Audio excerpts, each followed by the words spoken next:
Daily Tech News Show is made possible by its listeners. Thanks to all of you, including Norm Fazekas, Chris Allen, and Chris Smith. Coming up on DTNS today, Starbucks gets into NFTs, of course. Roku has some big hardware and software updates. And the Meta Quest Pro headset is found, maybe, in a hotel room?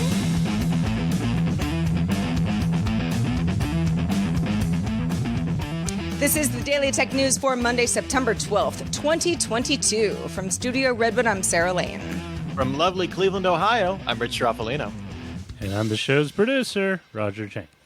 Well, we've got all sorts of stuff to talk about. We got hardware announcements. We have hardware found in hotel rooms. You never know where you're going to get on a Monday. But let's start with a few tech things you should know. Google spun out a new company called Aleria, which offers a light laser technology called Tightbeam, as well as a software platform to manage hyperfast, ultra-secure, and highly complex communications networks that span land, sea, air, near space, and deep space. It currently has a commercial contract with the U.S. Defense Innovation Unit. Google retains a minority stake in the company, but this isn't under the Alphabet umbrella. This is a spun-out company. In other Google news, The Verge reports the company has canceled the next version of its Pixelbook laptop and dissolved the team, building it as a cost-cutting measure. Members of the team are said to be transferred into other Google projects. Streamer Tyler Blevins, you might know him better as Ninja, announced he didn't sign an exclusive streaming deal with Twitch or even another platform. Instead, he will now simulcast streams to Twitch, to YouTube, to TikTok, to Instagram, to Twitter, and also to Facebook. Left out LinkedIn. I feel bad, I guess. Oh, For LinkedIn. I don't think he's a LinkedIn guy.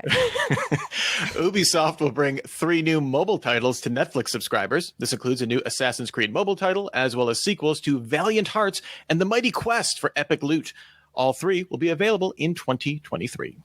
Nintendo will hold its direct showcase on September 13th at 10 a.m. Eastern Time, promising roughly 40 minutes of information mostly focused on Nintendo Switch games launching this winter.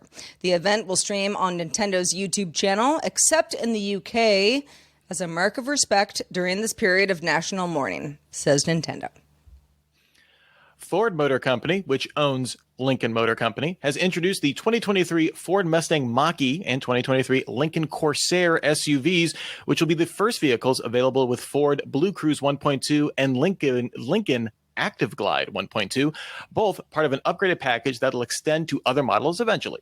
Ford has been upgrading its map systems with advanced driver assistance features designed to work on more than 130,000 miles of divided highways, including hands-free lane changing, which can also suggest when the vehicle should change lanes in slow-moving traffic. Predictive Speed Assist adjusts the vehicle's speed when approaching sharp curves, though it signals the driver before doing so. Would hope that'd be nice. Yeah, exactly. As long as drivers are in the driver's seat, you know, it would be nice to have a heads up about that. All right, Rich, let's talk about where Zoom might be going. Yeah, we seemed like we were talking about Zoom all the time and, in a certain period in 2020 when I was starting to work from home, and certainly spurred on by pandemic related necessity, Zoom went from being kind of a corporate back end service, maybe use it at work, to a household name over the last 3 years. For many, this ends with Zoom just being a video chat host, and that's certainly the bread and butter of the business as its business services. But the company also offers other communication services that maybe don't get as much press. Those don't seem to be getting the attention Zoom wants, so it's trying to rebrand its overall communication suite. Yeah, so Zoom already offered a communication suite called Zoom Chat. You might be familiar, but if you aren't, it works similar to something like Slack or Microsoft Teams. But now it's renaming it to Zoom Teams Chat. Because I guess Zoom Slack Chat would just be too on the nose. I don't know how upset Microsoft is about this, but going forward, this isn't just a new name for the service because Zoom also plans to roll out some new features over the course of September. These features are based around letting you do more productivity tasks from Teams chat. So it's not just about video chat. Teams chat is about all sorts of other things. One is that in-meeting chats can now be shared to channels. Another is that users can now schedule Zoom meetings directly within Teams chat. Yeah, and this is what's getting the headlines today, like this specific kind of rebranding, but it's part of a wider move by the company to increase awareness around the breadth of its services. In an interview with Fast Company, CEO Eric Yoon said that the company is looking to expand into new avenues, and CFO Kelly Steckelberg framed it that what we're striving for is becoming the operating system for your workday. And part of this is they have a new corporate logo with Zoom has a bunch of O's, and each one is their own little service that they have. And that's okay, fine. Somebody, in your graphics team did some nice work. That's great. I think that, what always bothered me, and, we're going to the early days of the pandemic where Zoom became that Kleenex, sort of brand name for just video chats. You can do lots of things, and you don't have to use Zoom to do that. But so many people just started to use Zoom as this ubiquitous word for what we're all trying to do when we're all stuck at home in our underwear kind of thing. And I mean, that still is the case, but you always had a lot of other options. So for Zoom to be like, well, yeah, we're still good with that, but as life goes on, we have a suite of other products that you would be interested in, and you don't have to use Microsoft Teams. You don't have to use Slack. You can just use our suite. I will add that Zoom, not to sell them short, they developed a product that was easily that was easily shared across multiple workspaces. So you didn't need, for example, we've all used Skype. You got to get Skype app running, and you have a bunch of configuration needs to do. Zoom was here's the link, you click on it and you can watch. In fact, this past Friday I attended a family funeral, and it was streamed using Zoom.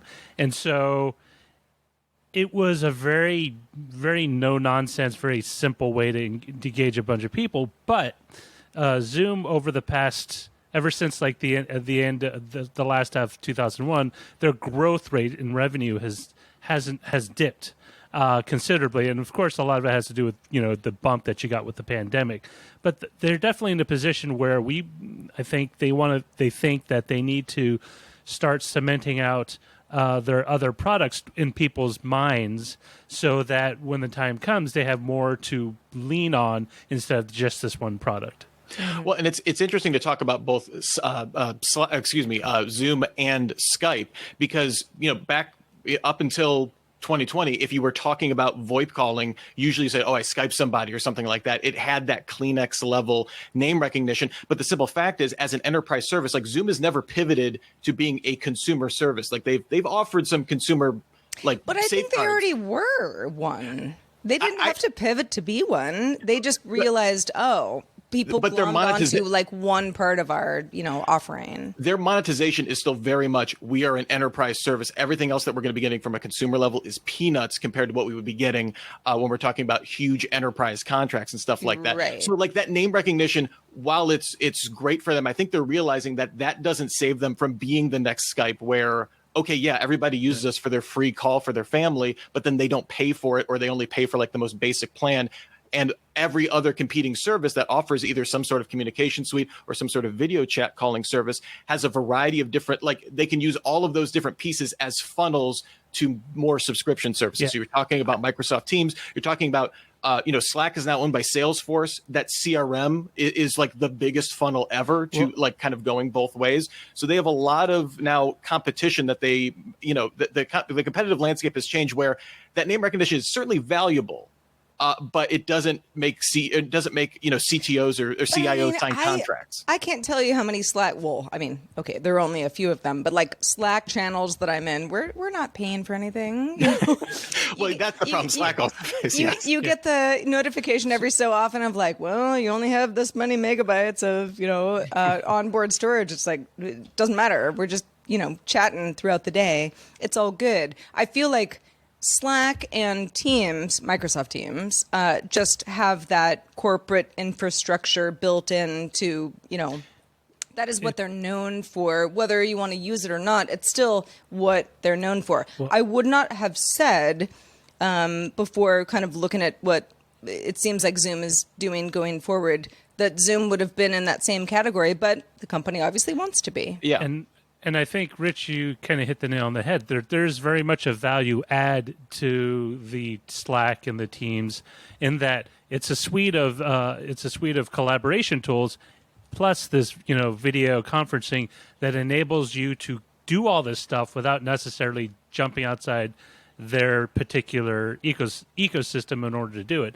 And Zoom wants to make sure that they want to maintain the stickiness of their product, right? Yep. And to do that, they need to offer additional products that are value added, that basically multiply the compelling nature of their product.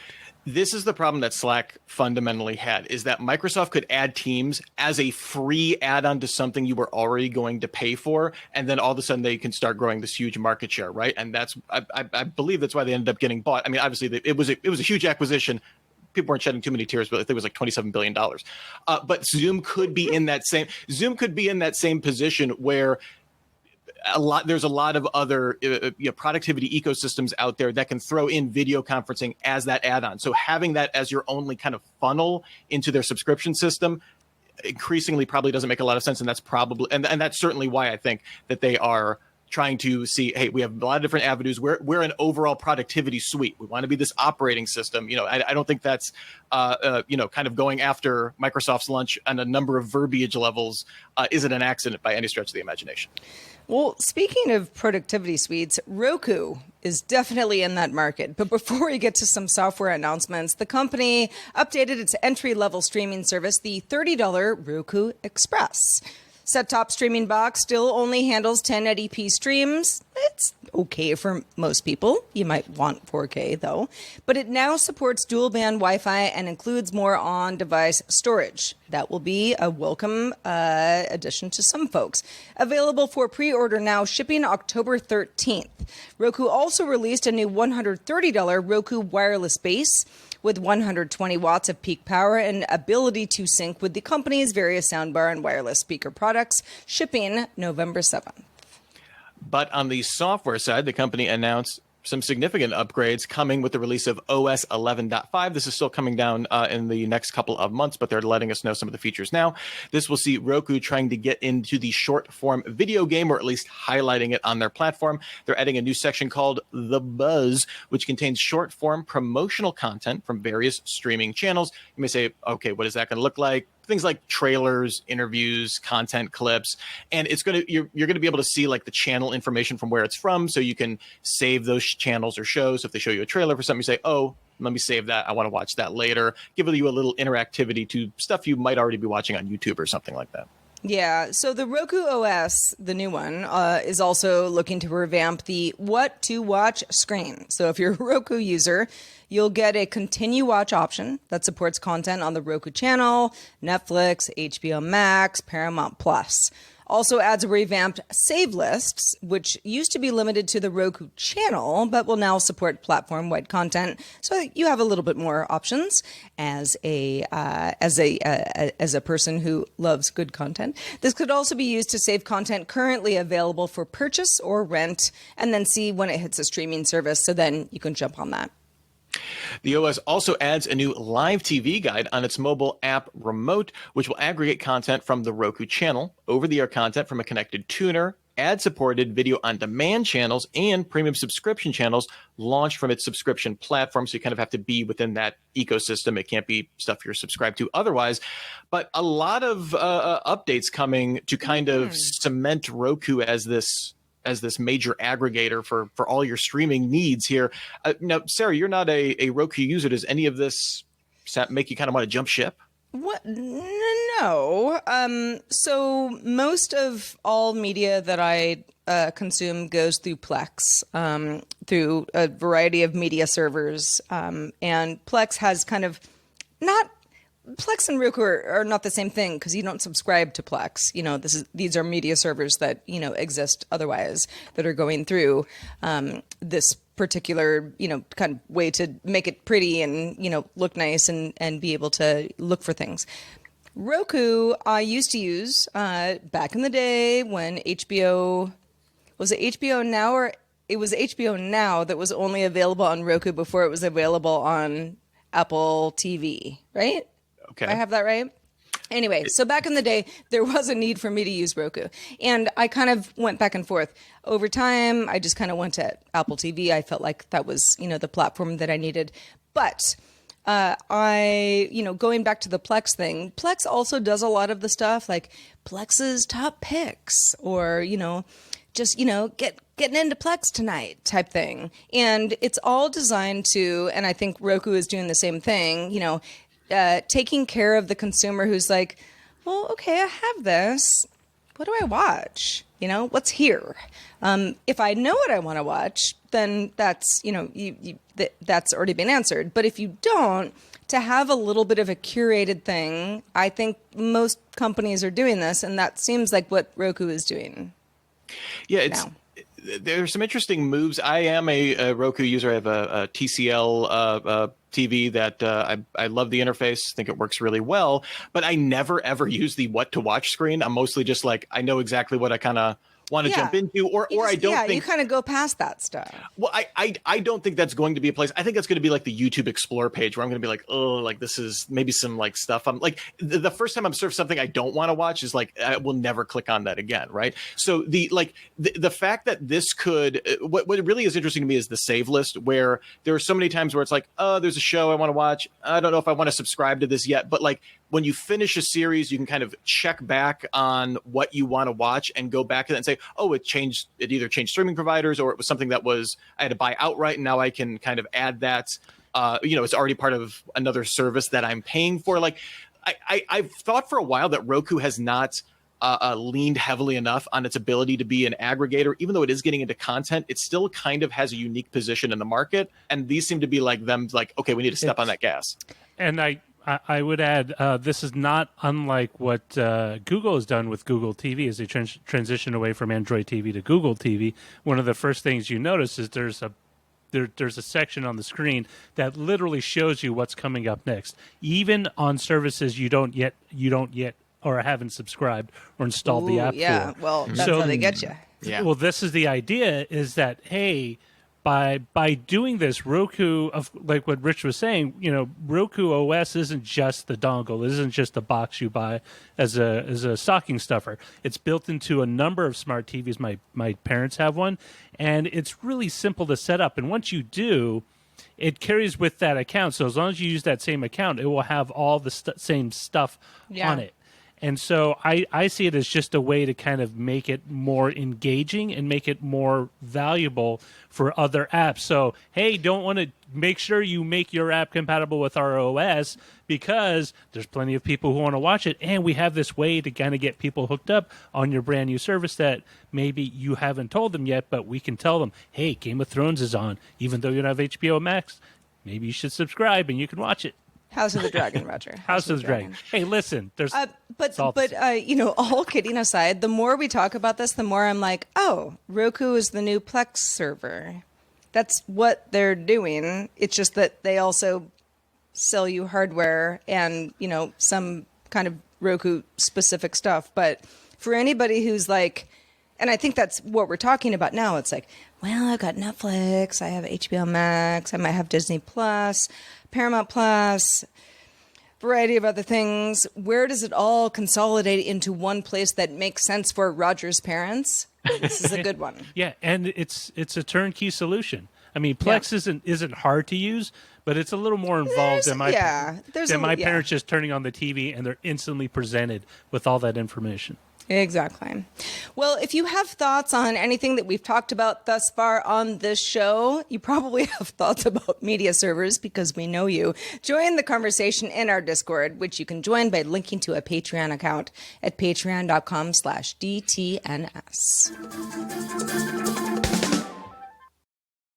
Well, back in the misty past of yore, long before NFC-based phone payments became ubiquitous, Starbucks figured out a way to get people to pay with their phones using the Starbucks mobile app.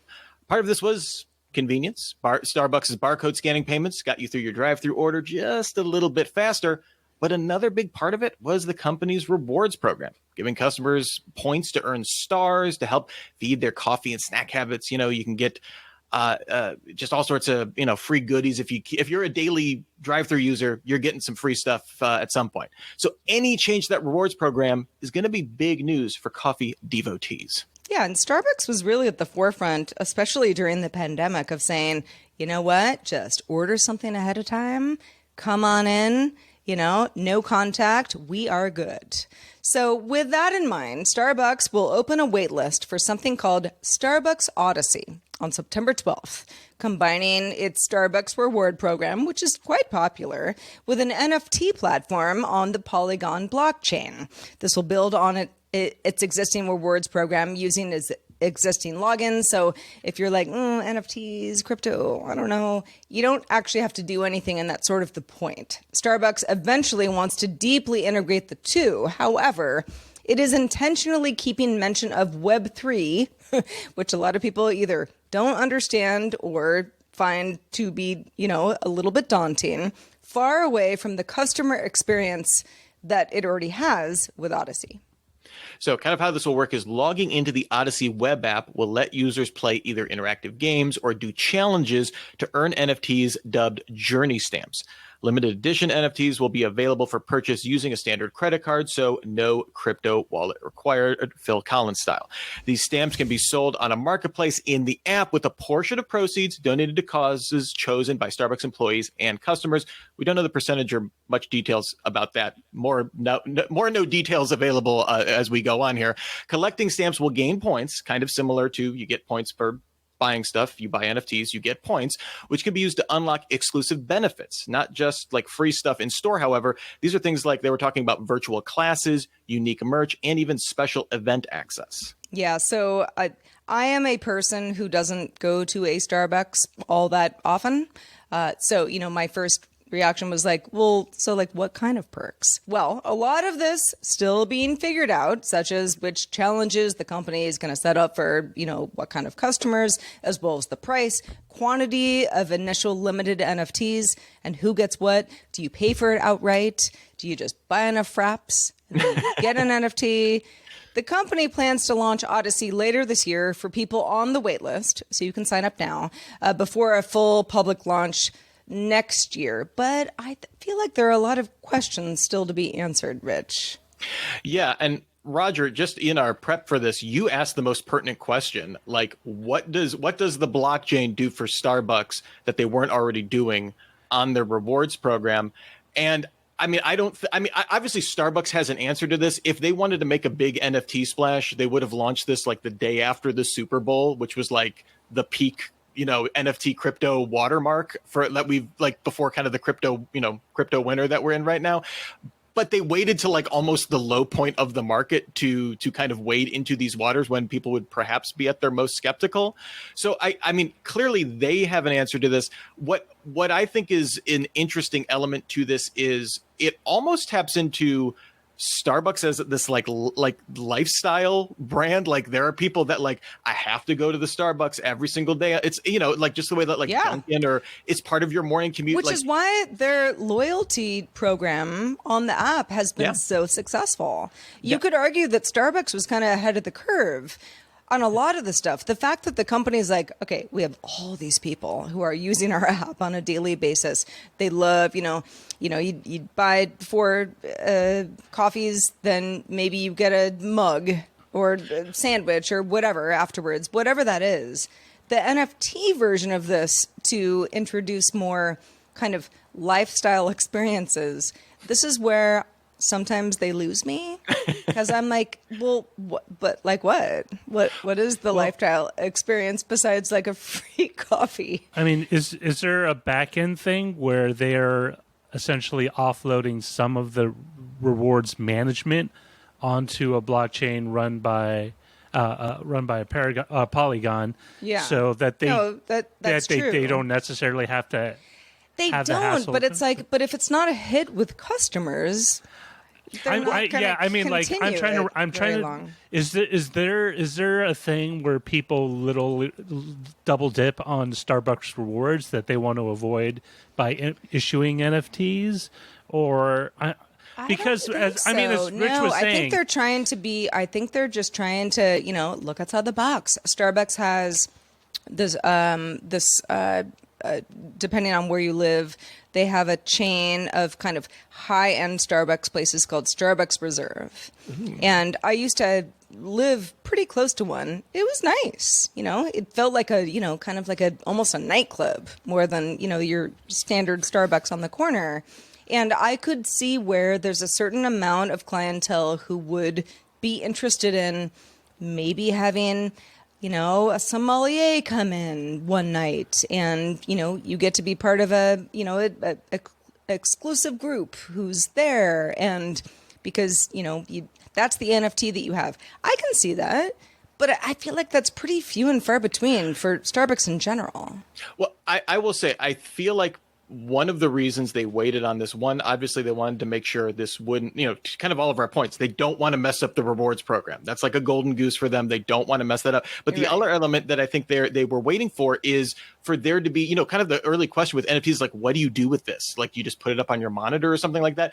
And even though a lot of places are rolling back on like at very ambitious NFT plans, a lot of social networks now will let you throw up an NFT, you have their profile picture and that kind of stuff. So there are more places at least to put that, and in a way that I don't know how much Starbucks is going to get into the NFT aesthetic that's kind of become almost passé now at this point, but like there is at least more avenues. You could hook them up to send them to your LG TV. They have crypto wallets now. So there are actually like places to display them. If you're the person that lines up every year for the Starbucks holiday mug, you might also be the person that does the challenge. So you can get your Starbucks NFT. Totally. Yeah. I think there are those types of Starbucks enthusiasts out there that would be totally down for this. Oh man. I mean, I am not one of them, mostly because I just don't live near a Starbucks. But yeah, I mean, you know who you are.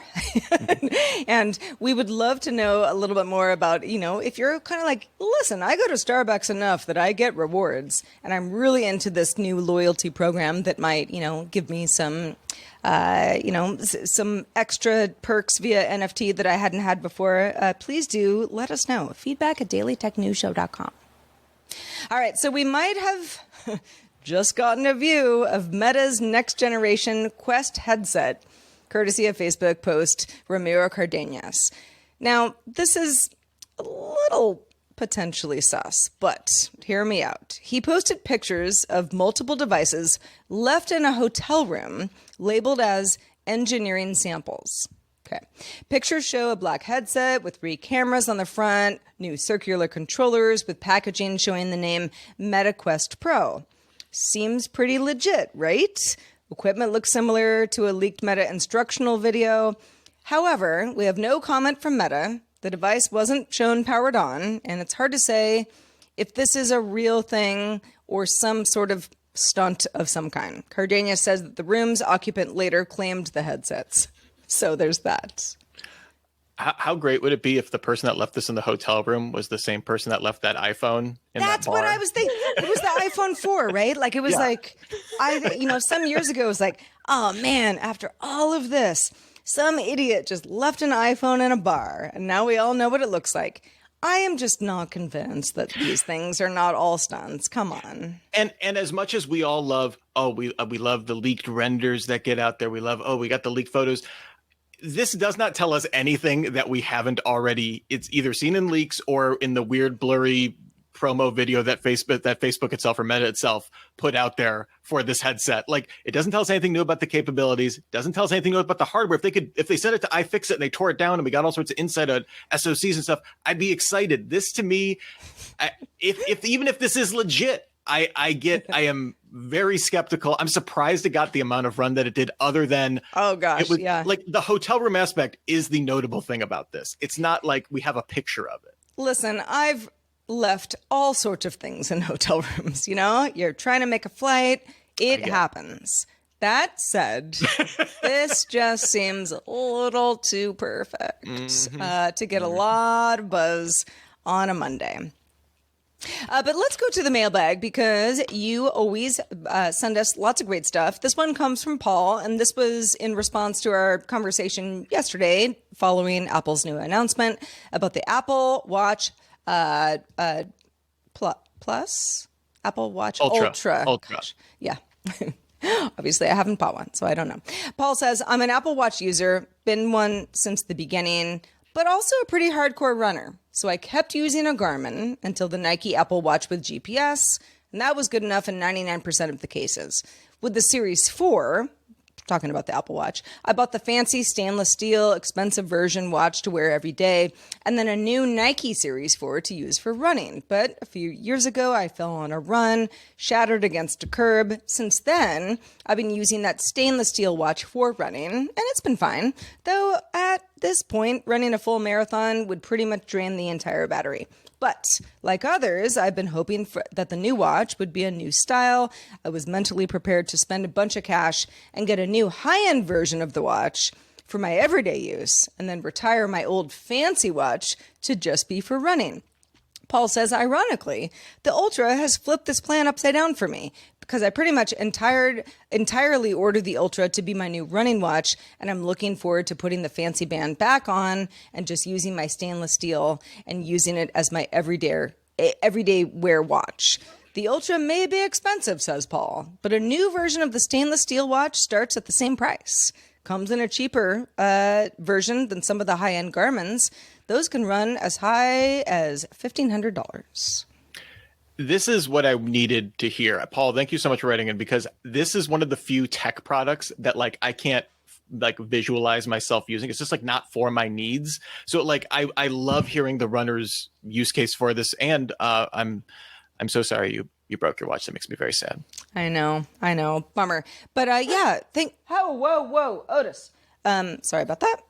Paul, thank you so much for the response, especially for somebody who is definitely putting their watch through, marathon type stuff.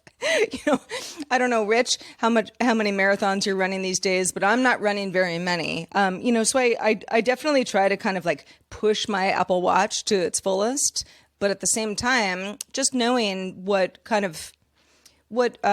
people need, and especially that Garmin set of folks saying, if you really care about fitness this much, you got to go with this type of thing. Apple's obviously honing in on that set.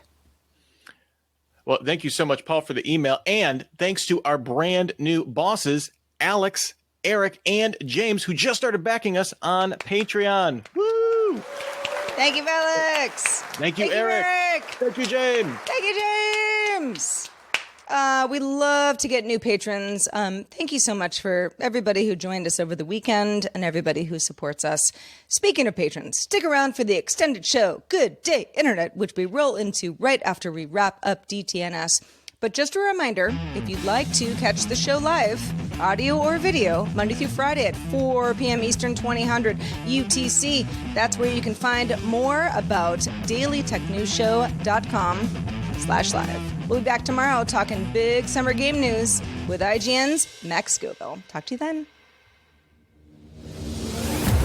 This show is part of the Frog Pants Network. Get more at frogpants.com. Diamond Club hopes you have enjoyed this program.